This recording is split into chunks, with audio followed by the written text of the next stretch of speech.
I was so messed up. I was so frustrated. I was so in my feelings. But grab her by the hand and tell her, through it all, the fact, the fact. Come on, tell them I survived.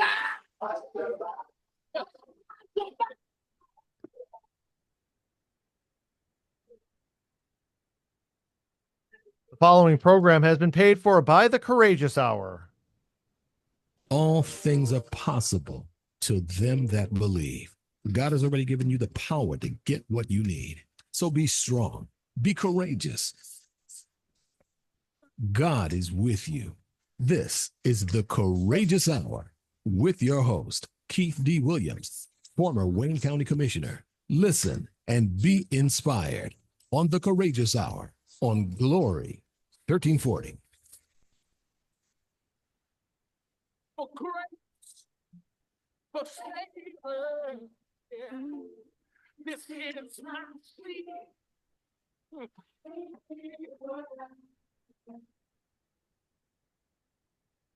you raise your hand and say, I've got a seed in the ground?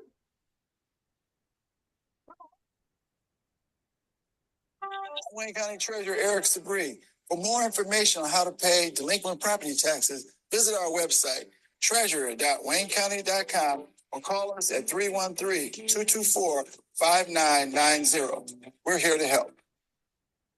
From the streets of Detroit's Black Bottom to the halls of power, Obstacle Conqueror tells the story of Keith Williams, how he overcame personal challenges, redefining success, and rising to become a Wayne County Commissioner. His journey, full of grit, determination, and resilience, is now available to you. If you're ready to break through your own obstacles, grab a copy of Obstacle Conqueror today on Amazon. Don't wait. Your breakthrough starts here. They keep boycotting Amazon at the moment.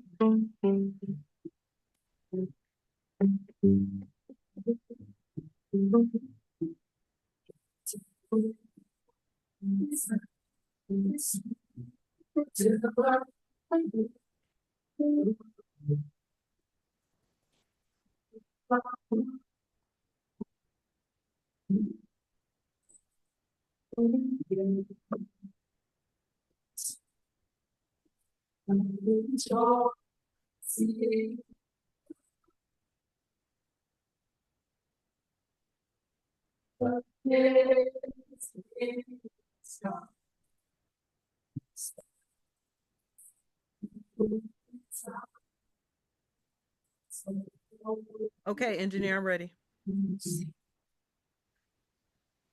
Hello, and good evening to our Detroit radio land. This is Laura talking to you live this evening, y'all, from the Courageous Hour. We're listening to our live broadcast here in Detroit.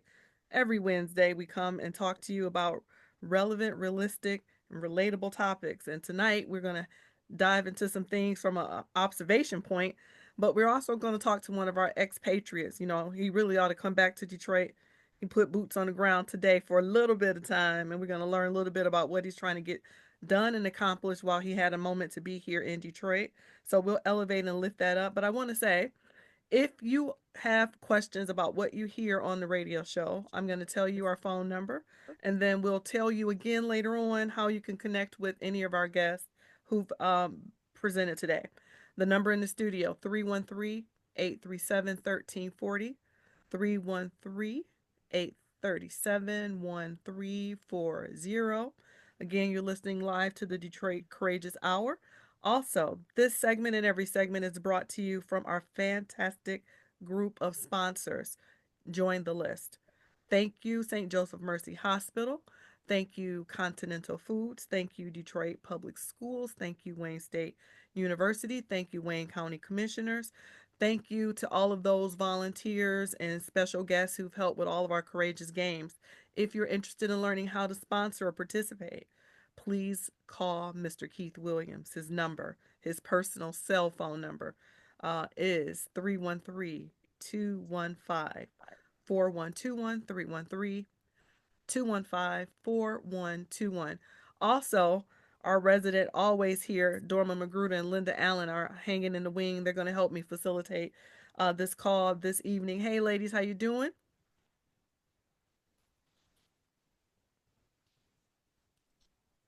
I can't speak for Dr. Linda, but Dorma Magruder is doing just wonderful, and I cannot wait to hear all of this. Yeah. I am muted because I'm driving and I don't want to interfere with the 34 karat gold our guests are going to share with us this evening. So I'm listening, but I am muted. And thank you both for joining us, taking the time out of your schedules to join us and our listening audience this evening. Good evening, everyone. I'm not going to be quite as loquacious. I hope everybody's ready to listen and learn, as am I. Excellent. Thank you, Miss Linda. Thank you, Dorma. All right, guys. So we have Mr. Shaun Phillips. And I remember him when I can't tell you how long I've known him. And then I saw this TikTok-ish looking video that someone shared with me. And I was like, oh, that's the guy that is a rapper. And they were like, no, that's not the guy. That's BIGShaun, the rapper. That's another BIGShaun. And I was like, what you talking about? There's more than one. And so I want to introduce to our listening audience this evening Mr. Shaun Phillips, who originated here in the 313 and then some kind of way found himself off in Redland in Texas. But he came with a purpose today, and I want to get a minute to interview him, learn a little bit about why he came back. He came back with the specific desire to give back to the city of Detroit. Shaun, good evening and welcome. Hey, what up, though? Hey, You know, what up, though? What up, though? That's a straight up 313, y'all, right? yeah, yeah. But I just had it on my mind to give back to Detroit. Me and my daughter started something from our gaming channel, and what we do is once a month I take $100 of my own money, and I also get donations from gaming and other people, and we just put that money together and we just use it for the community once a month. And January we fed the homeless, uh, and February we was able to donate clothes and shoes and some other stuff. And I came out here to Detroit, and I ended up giving maybe 80 goodie bags for Renaissance High School. Their band players. The band director over there is one of my fraternity brothers, and we went to high school together. I'm a graduate of Osborne High School, Ah, so we was able to, he saw you. the East Side. You feel me? So we was able to. I fed their whole band. We left them with toothpaste, toothbrush, deodorant. We left them with socks. So we was able to just give back to the community. We left them water bottle. Water is a big. I was in the band also, so water is a big thing. So Yeah. we donated cases of water to them. And also, I had another friend.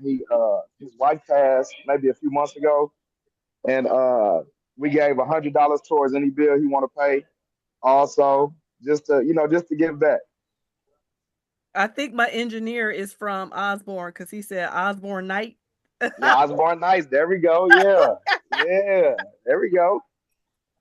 He tried to get in on this Yeah. conversation. He want Hey, to yeah. get some of Come the on. love. Come on. Hey, yeah. He all right with me then. He all right with you? Hey, you 313, you all right with me. It's Hey, 313 against the you world, feel me? okay? That's what's up. So, Yes, ma'am. Shaun, what caused you to want to do this? Like, so if you did January and February, I'm assuming you did this in Dallas or in Yeah, Texas. January and February was in Dallas. And then I'm a teacher. I'm on spring break. So I Hmm. wanted to, it was just perfect timing. It worked out. And I still know a lot of people from the city. I keep in contact with my high school band director and all my friends. So I was hitting them up all last week, like, hey, give me some ideas. Where can we help some people? And my daughter came up with the idea in January to help single fathers. I'm a single father, so when I helped my friend out here, he's actually the first single father that we helped out here. So Wow. that was big, especially give it to somebody who went to high school with me. So Yeah. yeah, Single fathers, that's the thing? that's the thing. Well, it's helping anybody, but we want to reach out to single fathers because we don't have as many resources and services out there for them. I definitely Also, that's also a ego. follow-up. We got ego. That's a We got follow-up ego for too. So June. That's a okay, follow-up for okay, June because I swear I didn't okay. know. Like, I mean, there's like a whole movement of single fathers doing, I want to know Mhm. about it. Like, talk to us, they don't show up on my radar. That's brand new to me. And Well, listen, but mother could be ego. You know, we don't like to ask for help. I'm like that. yeah, I think that's probably One why I need, like to help so much because I don't really like to ask for help. yeah. well, we must let it be known though. We must. You right. Yeah. Now what? Yeah, I was wrong. I'm wrong for that. But that could be a possibility of why it's not as known. You know. And it's funny you should say that because the founder of this Courageous Hour is our executive director of Courageous, which is a sports outfit, a nonprofit doing a lot of Okay. sport related things. And so sports almost anonymously go directly to men, and then we find that men who participate in their kids' lives typically have some ongoing control over their, you know, I don't want to say it helps to dictate how successful they'll be, but it does support their discipline. I didn't Oh, for even sure. realize that. So you might actually find that there is some synergy. We don't know. I've never asked how many of the dads are single dads, and this is an outlet, a way for them to stay engaged and connected to their kids. So that will certainly be something that we would love to explore further and see how Yes, we can ma'am. further do this conversation. But you dropped a little tidbit. You said the gaming company. You got a gaming Yeah. company? Like, Yeah. back that up. So What you say? okay. So yeah. So we about maybe like 5 years ago, my daughter, we follow a guy, it's a big YouTuber. He's actually from Detroit. Also, his name is Corey Kitchen on YouTube. And this guy was just making videos, playing video games, and editing. And I'm just like, I played video games my whole life, and I still do. And I didn't know how this worked. I'm not, I had to get into it. So she was like, well, we can do this and spend more time together. So that sold me. So, I got me a gaming computer, learned how to, work YouTube, learn how to edit, and all that just came about. So the way it works is I play video games with people online. Either I drop a YouTube video or I play like live. How this is live, we Yeah. live interaction with the people, and they either donate to you, they can subscribe to your channel, and all those things. And part of that profit that I give back to the community. How wonderful. So it's a Yeah, whole community. Like, you can game, and that's a way that you stay connected to your daughter. yeah, oh for sure, yeah. She's a big gamer too. She fall right in line with me. Wow, Yeah. that is absolutely amazing. When I think gaming, I think Mario Brothers or Donkey Kong Are we or still playing that too? We still playing that too. so it's still But now, relevant. now is Fortnite and Roblox is the thing now. But still, You'll have to give it to me in a curriculum format so that I can understand exactly how you deliver and connect with communities, because I've seen them on television where people are gaming globally, competitively yeah, against one another. I uh, don't quite understand it. I don't have the yeah. patience, but I guarantee you there's a bunch of folk who probably will and do. Oh yeah, yeah. See, I'm in my school. I'm a esports and chess coach. So with esports, it's electronic sports, and that's like competitive video game. That's the Fortnite and Mario Kart. They set up like a number system, and it shows how many races you win, how many on Fortnite, how many kills you might get or whatever. That sets up all those things for competition, and there's big money in it. I don't compete competitively.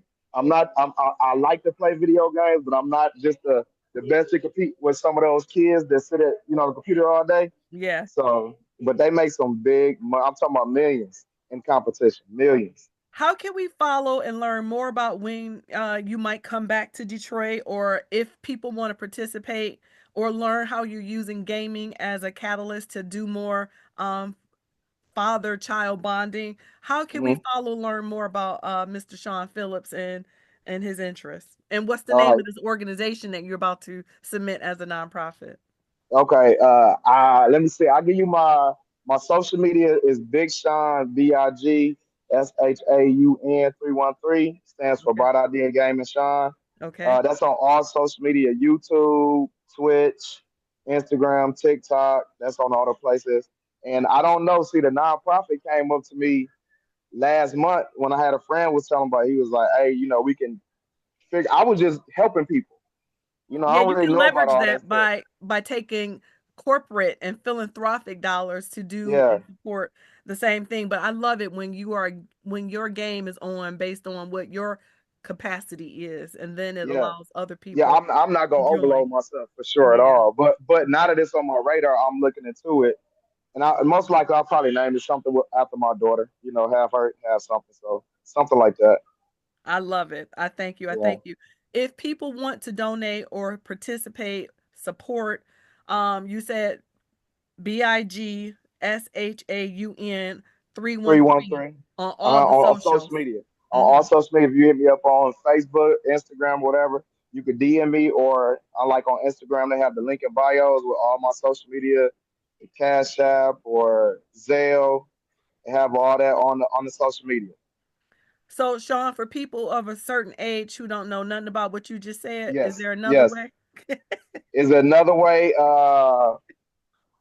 for sure. You know what? I don't know. Everybody do it. I'm pretty sure it You is, left but all I'm the not gonna lie to grandparents you. off the table? Is that what you I just do. said? Hey, tell them to send me a pigeon with All right. Okay. a. Cool. Very good. Sean, is there anything else you want to share with our listening audience? Because it's not all the time that we get an expatriate who flies back in, and I see you're at the airport about to fly back out. Fly back, yeah, yeah. Yeah, yeah. So how many people were you able to impact during your stay? Almost 100. Oh, wow, Almost a that's hundred. Yeah, awesome. because we fed the whole. We gave those goodie bags out to the whole band, and they said they loved it. So it was all good. So at least almost 100, almost 100. So January we only impacted 30 people. So it's moving up. It's growing. It's That's growing up. Yeah, beautiful. That it's and growing. do you have the same people contributing every month, or is this all out of your pocket? No, so I'm going to each month give up $100 of my money each month, and it's just whoever wants to donate. And Whoever so wants to it's donate. growing. You've got some It's momentum. growing. People are Yeah. joining the bandwagon. I was able to this month I gave away $350. So it started with $100 and then this month $350. So Okay. Very good. yes, ma'am. It's got to start somewhere, right? They got to start somewhere. And people have to Somebody figure out somebody needed help. Somebody needed somebody help need and they help. got it. Yeah, yeah. And so what's so nuts is if because you're not a nonprofit and because you're not thinking of that side of the fence, I'm thinking about your Yeah, whole balance sheet and your whole it's expense coming budget. though. It's Like coming though. Now, no, it's coming I'm like now. the flight, Everybody been putting it in my ear. the inventory. Yeah. Oh, it's coming now. Yeah, it's coming now. Like I said, I want to do. I'm building it up now, but I'm at the point now where people they starting to contact me about it. Like, hey, can I be a part of this? It's That's lovely. a nonprofit out there in Dallas right now that my Omega Psi Phi fraternity chapter is a part of. Hmm. They do something every 2 weeks called Kind Hearts Ministry, Okay. and they feed the homeless. It's like four businesses out there. Every Saturday they out there. They feed them. They give them clothes, whatever they need, and we go out there and partner with them every 2 Saturdays and go out there and help them. So That's it's beautiful. just pays to know people. Just a quick flashback from driving in that old Omni down the road and seeing you in the back seat, your face up against the window, waving at people. I know, right? That to what I see today. Shout out to you, your aunt, your whole all your family, and Yes, keep doing the work that you're doing because it will be much bigger than you in just a little bit of time, and a that little little bit of bitty time. mustard seed, right, can grow Yeah, and become something that's village worthy. Thank you, Mr. Phillips, for all that thank you you. do, and congratulations. And however we can support you, always let us know. You know how to stay in contact with us. Thank you so much. Yes, no problem. Is it okay if I give a quick shout out? Absolutely. Okay, all right. It's a couple of people I want to shout out real quick. Yeah. So I want to shout out my company. You can find me at BIGShaun 313 on all socials. And I know that airplane going on, man.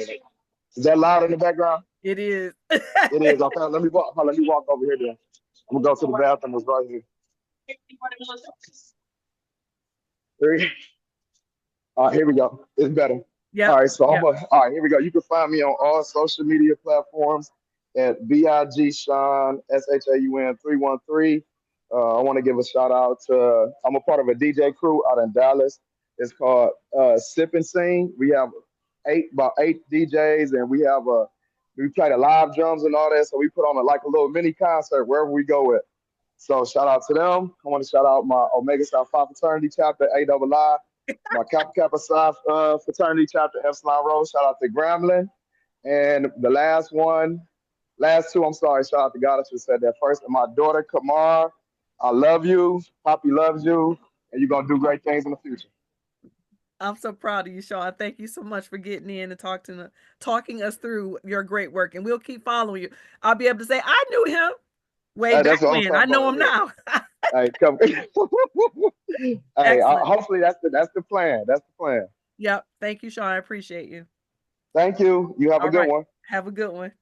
All right, Have a bye. good one. Bye-bye. So, Miss Korita Stevenson, how are you? I am good. How are you? Oh, we have a caller. Give me 1 second. Caller, go ahead, please. Hello, Laura? Yes, ma'am. Yes, my name is Ann, and I listen to y'all on Saturdays, and I listen to y'all on Wednesdays. And I love the show. I love Keith Williams, and I love all of y'all. I know Dorma. I grew up with Dorma in church, and in the same church, Bishop Bonner. Oh, yeah. And Greater Grace. I knew her mom and all. Her sisters, they beautiful people. And y'all beautiful people too. Now the gentleman that y'all was talking to just now on the radio, where they gonna be for the homeless? To pass out stuff for the homeless. I'm so sorry. He just ended it because he actually lives in Dallas now. So he came for a very short window. He did some stuff with Osborne High School and had to leave and go back to Dallas. So he's at the airport as we speak, Miss Ann.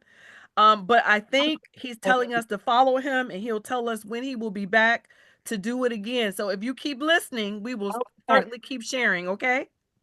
I'll keep listening. Tell Dorma that Anne Marie said hi. I will. Yes, ma'am, I will. I grew up with Dorma in church. Very good. Very good. Thank you. Okay. Miss Korita, how you doing? Yes. I am good. I am good. Blessed to be here. Excellent. Miss Korita Stevenson, you're over there in that Kakalaki or I don't know, North Carolina. Yes, North Kakalaki. First off, did the fires come through there? No. So in our part of the state, we didn't really have any fires. We just had some smoke and the lovely debris that comes from elsewhere. But Wind they blowing did get them. Yeah, they did get them in Western North Carolina, which is still recovering from Helene, so is not really in the shape to take on much more. Wow. Wow. You guys had that horrible winter, kind of gotten a little chilly for a little bit. And Yeah. then some certain parts were shut down because of the snow. And then here comes a fire the next month. That's kind of Yes. crazy. Like what Yes, I think anyone who says climate change is not real, I would love for them to come visit this part of the South, right? The part that's right between North and South, and see what kind of impact we're getting. Korita, what's the state of North Carolina? So wait. Who is Korita Stevenson? What do you have your hands in? And then tell us about what is happening in North Carolina. Because I don't know that we really know. That I don't know that I really know, right? I'm only about 40, but I'm not sure I figured it out yet. But Korita Steverson is kind of a serial entrepreneur, right? Who I have not lived in Detroit, so I apologize to the rest of the listeners. But my family did when I was in college. We actually owned some Pet Supplies Plus stores, which I know you guys are familiar with from that area. Yep. So I have spent some time in Detroit, Dearborn, Ann Arbor area. Um, Now I work for a nonprofit organization called Carolina Common Enterprise, which does business and technical support services for people interested in developing cooperative business structures. Mhm. I am project leading a grocery store cooperative development in a rural community that has not had a grocery store in almost 5 years, Mm. since the last one closed, and other things. I have a nonprofit called Ingenious. I founded it with my mama. Our current focus is tutoring for rising fourth graders because that's where in North Carolina they start doing end of grade testing. So trying to get third graders ready to transition into that type of testing. And I foster puppies in all that free time that I just left in Free there. time, did you say? Free time. That is absolutely fantastic. So you work for a company already that helps to design and to create and support cooperative business models. Can you tell our audience what those are? What is a cooperative business model? So a cooperative business is just going to be one that is owned and operated by its members, right? So largely in capitalism in the US, we see large organizations that have shareholders and are beholden to those shareholders and are just driven by kind of capital concern, right? Because their real goal is to pay the shareholder, not necessarily to provide the good or service that we, most Americans, would equate them with. In a cooperative business model, the people who are the owners still drive the business and the mission, but it's generally more mission aligned because you're looking at a one person, one vote. So anyone who is a part of that organization is going to have a say in how that organization operates. Generally, that results in different types of returns to the members, higher pay for the employees. Longevity is often longer in a cooperative business because they become very community and mission rooted, where people equate what they're doing when they utilize or shop in that location differently than they might in, say, a big box store. Mm, interesting. So in our current administration, I know there have been some um, turbulent changes in Mm, how things are source funded, future opportunities. Is North Carolina one of the recipient states of agricultural engagement, like for the farmers and all that? What does that landscape sort of look absolutely. So in our part of the state, because I'm in the kind of I'm considered central, but I'm right on the edge of the eastern North Carolina border. So the flat part of the state, like? Okay. we still have a lot of agriculture. Um, Approximately 451 registered farms in the three counties, including mine, and then the two nearest to us. And so we do have lots of agricultural work that relies on things from USAID, from USDA. And organizations that, even as small as my county is, we have one that actually was a large recipient of climate smart funding that supports the entire state, which I know for them that's an impact of 96 farms that are impacted by the changes in kind of the rocky road we're experiencing right now. Mm, that I mean, how do you plan for that? What exactly is the backfield? The reason that I wanted to ask and even interview you live, because I think the best way that I could equate to our listening audience, if you've ever watched the black show on, I think it was BET, called Queen Sugar, Mhm. and when I think about the state of North Carolina from Korita's lens and how they coordinate their support mechanisms, are there a lot of black farmers in that space? There are a lot of black farmers in that space, yes. Most of our black and brown owned farms in that space are smaller farms, so they don't benefit from the large scale production contracting that Mhm, others might be able to kind of sustain themselves with. A mhm, lot work more at an institutional level, are more interested in trying to get fresh foods into our colleges and universities or our local school system. Yeah. mhm. And Queen Sugar is a great reference. It ties into North Carolina. I don't know if you knew, I but didn't she know. used to teach at Warren Wilson College out in Western North Carolina. So I actually got to see her read some of her book there. I did not know that. I just know that I thought it was a world that I knew nothing about, and it was the first time that it broke it down on an elemental level for me to Mhm. see the types of, and I don't mean sharecropping in a traditional sense, but the way that the bully stick can be used Yep. to legislate and to change and augment and steal so many different things from the smaller participants, and why they kept saying we need a cooperative if we're going to Yeah. control and hold this thing down. So um, I'm going to start the top of our hour with that, Karita, but I want to ask you, Sure. what else are you seeing in North Carolina? We see what we see through our little box, that television screen, right? That's what we Yeah. see. That's what we Yeah. know. This new mandate, this new rule, this new occupation, this so we don't know that impact because in Detroit, agriculture is not the number one for us. You know, Sure. it's Yeah. not even number 10. So, Yeah. it's Yeah. far removed from our locus of control. We don't seem to be overly engaged, but what we do know when I see the foreign aid discussions on PBS that they can't get aid rendered to Africa or other continents because a lot of the stuff comes from where you guys are that Yeah. sending stuff, internationally to other places and spaces.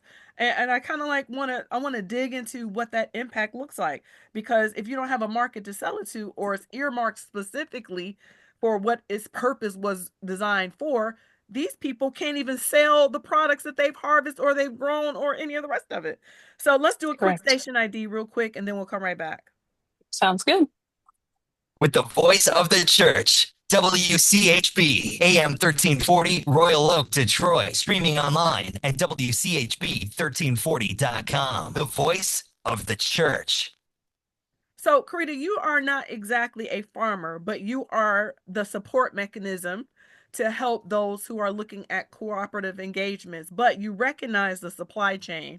And in our supply chain, we have really tiny micro farms or black farms that are doing things. And I remember reading something about the settlements around the coastal states and Mhm. and the enterprise that most reflect black and brown businesses were agriculturally inclined. They're not like what happens here in Detroit. You pop your head into Detroit, you're going to see Detroit retail, you're going to see professional services, you may see some light manufacturing, you see um uh what is the classification for Ramey? Linda, what is Ramey? The professional people who architects. I mean, you see everything. I mean, it's a melting pot of everything. But when you look largely at the coastal spaces in the cities that are occupations of black and brown businesses, I didn't realize how much of them participate on the agricultural side. Yeah. Yeah. So I would say I am farm adjacent, Laura. My mom is a farmer. We do still have a high tunnel, and the property that my Oh, mother grew up on it's a is high tunnel, girl. think large scale greenhouse with metal walls that are kind of it's a fabric or plastic coating, and you can kind of crank down the sides in the summer because otherwise everything would burn up in there. But it allows for kind of year-round growth because it keeps that temperate climate that North Carolina is good at in the summer year-round. And my father's father was a sharecropper in the county that I live in, so I am farm adjacent. I say that running around in your electric vehicle. You want to, girl, what? What? Yep. I got a mom who was canning and pulling stuff in the fields regularly. So um, I am learning a little bit. I'm also supporting two different actual cooperative developments for farmers just inside of my county right now. So I think, yes, people don't recognize the impact of if there are not contracts where we are selling and exporting products to other countries. Farmers who plan 10 plus months in advance to put this stuff in the ground are severely impacted when there is no outlet to sell it to. Farmers are severely impacted when we have specific visas that allow other brown bodies to come hand pick these products, and they can't get anyone to pick the product. Mm. We have conversations as recently as this past week where we're looking at how do some of our farms rent mechanical pickers, right? Because they don't have humans to pick it. But then what is the impact on the sales price? Because when it is mechanically picked, it doesn't look as pretty as Oh when yeah. someone is hand picking it. Oh yeah. And we have gone in our country, we look at what the product looks like on the shelf before we order Exactly. it. If it's not pretty and shiny and with all types of pesticides, then we don't want it. Let me stop. Let me stop. Yeah, yeah, and it's very true, right? When you travel outside of our country, that's not the case, but in the US, it definitely is. And what happens to that product when it gets to the shelf is they throw it in the trash, right? So it does not get rerouted because most of our states and municipalities have laws around how you dispose of the food. The simplest thing for a large box store is to throw it in the trash. rather than to repurpose it or put it back into the ecosystem in some capacity. Correct, because it's the cheapest way. And again, those larger organizations are beholden to the shareholder. So their real distribution or plan is how do we get them money? It's not necessarily how do we get food into those people's hands. So, Korita, let's talk about the disruption in some of the direct funding and even the set aside or subsidized funding. If Sure. the farmers in your neck of the woods are direct or even indirectly connected to the funding sources or the destination for its food that's grown, Mhm. and that funding is disrupted, what happens to them? How are they made whole? What can they do? Um, what's happening with the small and micro farmers? What's happening? What's happening? Some of them are getting really inventive, right? One of the organizations that I'm working with to support is looking at, is there an opportunity for them to create their own processing facility? And does that processing facility do some things with maybe flash freezing, where products that we would have to throw out or will go to waste, they may be able to retain the value on and resell in a different manner. Others are going to take some loans. Often issued by our government. So it's a dicey conversation for them right now, right? Because there are some things that they are able to borrow against perceived sales, but they are still responsible for that loan payment if That's those right, the sales debt do not service, materialize. regardless. Yeah. Correct. Oh, oh, and is that where a cooperative might be able to weather better, or is that Yes. also yeah. Yeah. Just because the cooperative is much easier, much more easily able to pivot, right? There is a difference in, we all know, right? You go into, not going to name any names, but you go into your local grocery store, it's one that is a larger name brand, and they've got something advertised on sale, and there's none on the shelf. You ask them about it, and they say, oh, we got all we got, and people bought it, right? A cooperative can have a conversation with their community members and say, X farm has this. They're willing to sell it to us at this. Will we buy it? Right. Right. And we can send it, depending on the way their bylaws or their structure is, they could send an email, they could have a community meeting, they could go directly to the farmer if we arrange it in a way that allows them that flexibility. What do you see? I mean, you've been in this technical assistance capacity for a little bit of time, Yeah. and with this 4 years, 3 and 9 months to go, what does it look like? I would say it looks like things are going to get, people are more interested in what a cooperative looks like. I think people are recognizing the need for us to exercise more self-determination. Yes, Um, yes. I think we're going to have a shift from the they won't let us kind of mentality that I think has pervaded a lot of our country for a while. Because we have, particularly Black and brown bodies in this country, have often operated in cooperative functionality. They may not have been formalized. They may have been mutual aid societies. You all may remember a grandparent or someone who was paying 25 cents a month. I recently came across someone whose grandfather had recently passed, and they found out he's been paying this 25 cents a month for almost 50 years. Wow. And it was to an organization that was developed that if people, it was basically workman's compensation. It was developed so that if people were laid off or lost a job, their family could present their bills and get them taken care of. We Wow. have been doing this in our country forever. I think there's going to be a return to that. I think you're seeing that for you guys. You have the Detroit People's Food Cooperative that opened Right. recently. If Right. you're looking for a place to shop, some amazing people in that organization, amazing people. And they were willing to work on that project when people were not willing to give them money, right? Yep. They Yep. they stuck that project out, and it's a gorgeous facility that you guys have access to. Yep. It is multi-stakeholder. It has multiple different offerings, right? You've got your kitchen facility that is separate from the grocery store so that you can use it for multiple purposes to try and make it a fully sustainable business. And Yep. I think people will be looking more for opportunities like that. Absolutely. does it require that we probably think through a pivot? We thought COVID was the ceiling. Now we realize we don't know the ceiling.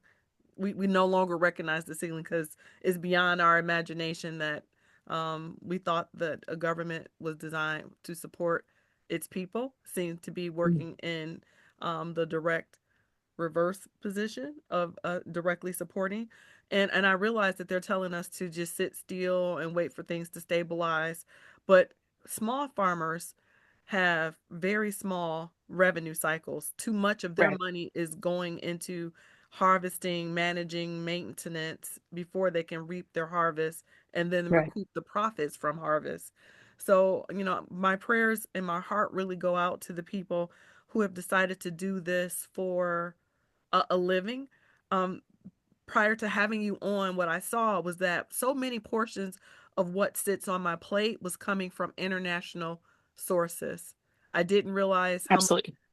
shrimp and beef and pork and other even vegetation components were coming from international borders. And I think collectively, we need to be a little bit more concerned with where our food is sourced first. Yeah. Secondarily, um, Your average produce for the listeners, your average produce is going to be on a truck 1,500 miles before it gets into your grocery store. Your average farmer makes 10 cents of the dollar of what your purchase price is for that. The say that cost is again. Just logistics. say that again. Yeah, your average farmer, if you're spending $3 on some tomatoes, your average farmer gets 30 cents of that money. They got to It's a mass it's produce a everything. they either that or we purchase it from outside of our country, right? Like what you're talking about is we purchase things from outside of our country, we ship it close to that distribution point, we gas it to make it look like it is right, and then we put it into the grocery store. Did you say you gas? Did you put chemicals on the stuff I got to eat, girl? Yes, ma'am. We give you extra chemicals because we already put some on there to get it growing quicker. Yeah, so I think if people have the ability to pivot, right? Because there are some of us that are monetarily constrained and we need to shop where we can. We may be transportation constrained. That's a concern in my personal community. There are people who shop at Dollar General because that is what they can reach. And Say that that is again. okay. Wait. Say that again. People shop like food that they plan to put on their plate, like they cut it up with fork and knives, come from where? Yes. Yes, they're going to the Dollar General. Um, and I think you all will, as they kind of dilute their market here, they'll head your way. Um, so people, they have a very good process. They get up quickly. They put themselves into areas where people need food, and so people just that's what their option is. Um, what the difference is learning the value of the cost, right? Like if you go to the co-op that we just mentioned, Detroit People's Food Co-op, something may be a little bit more expensive, right? But they're also probably paying the workers in there a much higher pay rate than a person who's working in a Dollar General or a Walmart is receiving. They're also probably offering you all training, classes, community activities All types of where engagements. Yes. correct, where you're actually able to recoup all of that money and more. You don't have to travel as far in many instances. Your time is worth money. And I think it's a requirement of us being more focused and diligent and recognizing that if I drive an hour to a Wally World round trip from my community to buy food, that was, say, $20 worth of work and $10 worth of gas, which really means I spend an extra $30 on my grocery that most of us just don't think about Yeah, we don't because actually it's cash become it a in. normal part of our Yep. process in Yep. the US. Linda, Dorma, what questions might you guys have for Miss Steverson? Because she's sitting in the heart of and seeing both sides of this thing. And she's probably got to tell all the vendors, sorry, I can't help you right now until we get this funding. Sorry, we can't do this right now. Is that your reality? Yeah, that's definitely happening. And it's happening from the grocery side. It's happening with business services. It's happening with, I know an organization was working just on biochar. So helping farmers get better nutritional value onto your food, right? They were teaching people how to do it better and they don't have funding. So they're just sitting and waiting. I was going to say one of the things I've noticed about um, groceries. And even having gone into Detroit Co-op, they do have a lovely facility that can be used for outside activities up on the second floor. And I just noticed Dorma put in the chat, talking about we have an excellent farmers market in Eastern Market. Yeah. But we also have to change how we eat, because a lot of things I noticed that I buy when I was growing up, they weren't here. That's right. I'm gonna talk about my fabulous avocados, which are now coming from further away than ever, because I don't like the ones that grow in Florida. Sorry. Yeah. I like Haas. But I didn't grow up eating avocados. We've all So expanded our palate because something was introduced to us, right? right. But at the same time, you realize that the damage that all of that causes. And when you talk about dollar stores, they'll have canned goods, but you have to be careful and check those dates. I think Because she it's was not saying always though, fresh. I think she's saying her Dollar General may have frozen food options, like not just canned goods, right, Korita? Oh yeah, so we actually have some that even have fresh food options. What? Have you guys not have that yet in Detroit? We have at I least haven't seen. two inside of our county that have fresh produce. Yeah, so the whole food ecosystem is quite fascinating to me. And you know that farmers aren't making any money. Right. Yeah, and no, I'm not a Wally World person, but I was also reading articles on how Wally World has actually decimated food options for people. Yeah. Because everybody rushes for cheap. Yeah. Right. And then processed. Yeah. And Linda, to your point, we don't currently have, to my knowledge, I can't go to these other places like a Dollar General and whatever and get a steak out the freezer. To my knowledge, I don't think we can do that. I've not seen Yeah. that. I think you can get a $5 steak from a Dollar Tree up the street. Right. But it's going to be $5 and you won't know if that's like per pound, per. Or is it real beef? That would be my concern. And where did it come from? Yeah. Right. Because why does it cost so much more in another store? Right. There is some different. That's where you get the headache when you start working on the cost per pound. Yes. And Linda, like, what's in it? Because the preservatives for it to get from wherever it had to get to make it to a freezer in any spot in North Carolina that's in a supply chain would scare me. Yep. I wouldn't want. But I would say you guys you said you guys have a farmers market. I would say yes, visit your farmers market. Talk to the farmers that you've got there, because I bet some of them would grow some of the things you feel like would be missing if they knew that there was a market for it. And that's part of the power of the cooperative, right? Because in a cooperative grocery store, members can decide the product in general. Yes. What they desire. Yes. Yeah. It helps you, particularly with ethnically diverse foods that may not be represented in a Main Street other market. So I guess you make the point for why cooperatives are very necessary. But it may also mean we need to be a little bit more cognizant of where our food is coming from. Absolutely. Because North Carolina is not 1,500 miles away from us. And if we could be part of the support in that supply chain element, it's a matter of us taking ownership and control. Because to Korita's point, if we buy, then they have a market. It makes sense for them to collectively source and move products through the supply chain that can support us. I can say though, in Western Wayne County and the top of Monroe County and other parts of Monroe County, we do have more farms.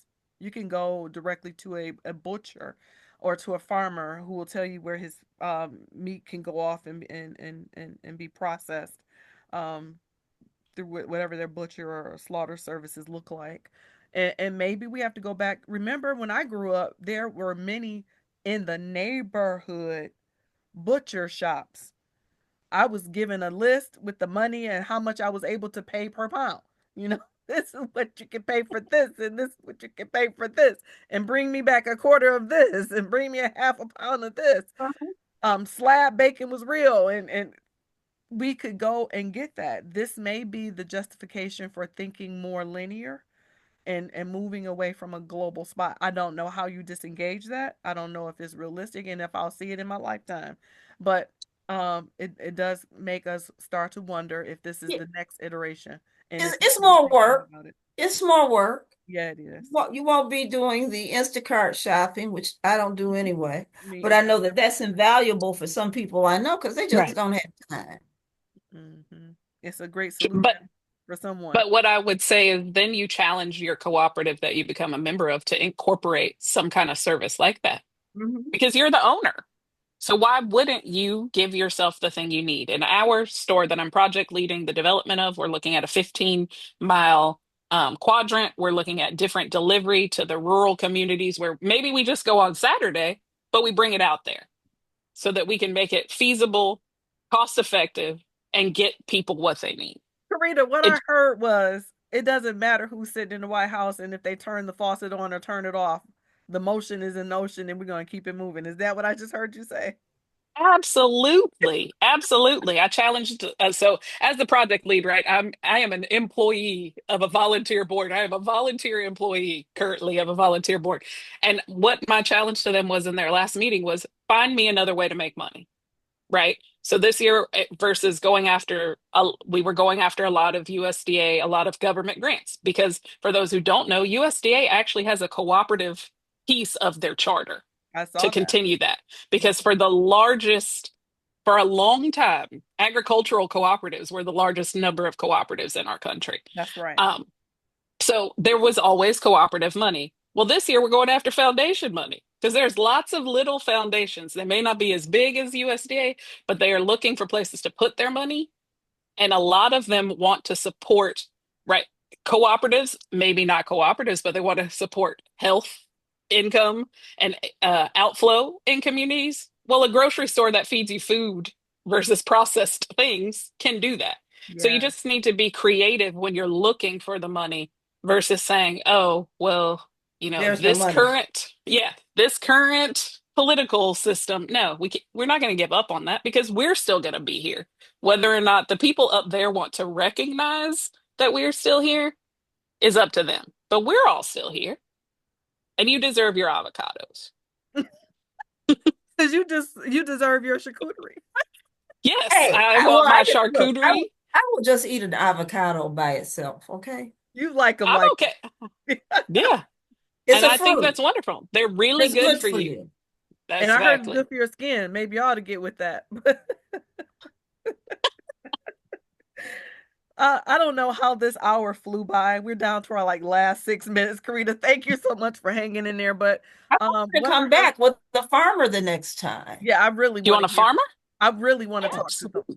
Girl, I want to talk to some farmers. Like, I watched a segment on Sunday, and the guy said, I don't believe nothing that man said. We got to keep it moving. That's when I was like, I got to reach out to Korita, because it was a real farmer. He was in Texas, a black farmer in Texas. And he was like, we already have to fight elements. We have to fight globalization. He started listing all the stuff that he already has to fight. He was behind the snakes and the bugs and the dry season. He was like, it's not for the, and I mean, maybe even get somebody down here from Michigan State with urban agriculture. Yeah. There's a whole, I might be able to do that. There's a whole segment on urban agriculture right here in the state of Michigan, because we forget how much food is actually grown here. Yeah. And they I'm do happy have to. the desire to do that. They do. MSU is helping with that a lot currently. Korita, what else do you want us to know? So we need to maybe rethink cooperative business models as a method of having our own governance and our own control. Yes, ma'am. I think you should. I would love to bring you guys some farmers who are working on their cooperative foundations. I'd love to give you access to some people that are some Black and brown bodies that are working on hydroponic and aquaponic food production, so that people who are in more urban settings can also grow kind of large scale in container sized shippers. And I would love to tell your community, you don't have to live in the tiny community of Warren County to participate in our grocery store. If you want to support us, we will take all the members we can get. You've got kind of two purchase options and then a donation option, but $25 for people who self-identify as low income or income constrained. That's an individual. $100 covers a whole family membership, everybody on an address. And you can do that at thefrontporch.coop. So thefrontporch.coop. We would love to see you guys there. Our organization is blessed that we do have a lender who is interested in the project that we're bringing, likes the idea. They just want to see 1,200 people say, yes, we like the idea too. Oh, girl, please, you got to come back and say that again. And you got to put the whole link, and you got to share the link with me and with Dorma and with Linda, so we can push it out to all our people. Count me in. I'm buying some memberships. How many can I pay for? How many can I sponsor? I'm all for that. Let's get that going for sure. Absolutely. We will let you have. So it is still one member, one person, one member, one vote. However, I have told all my friends and family, if they don't get a membership themselves, expect them for holidays, birthdays, Christmas, all the things, right? Because what is the worst thing anyone has ever given you? Ownership? An ownership in a business. I don't think you're going to be upset about that in the future. I'm sure you would prefer it to the candle you were going to regift. I love that. That is awesome. Thank you for that. A place to park my money and watch it grow. Exactly. And do some workforce development, do some support of small agriculture. There are many benefits to having a cooperative. And Miss Linda, you mentioned the avocado. I'm going to leave you with this story. So we have a food bank in our area. It's a lovely food bank, great volunteers. They received a pallet of avocados and could not give them away because the people in our community didn't know what to do with them. So one of the challenges, one of the things we are interested in at the front porch is including in that space a community room with a demo kitchen so people can learn how to use the things that we're talking about and these other foods to enjoy in their life, right? Because I know y'all all have an opinion or a thought in your head if I say Southern cooking. We would like to expand that.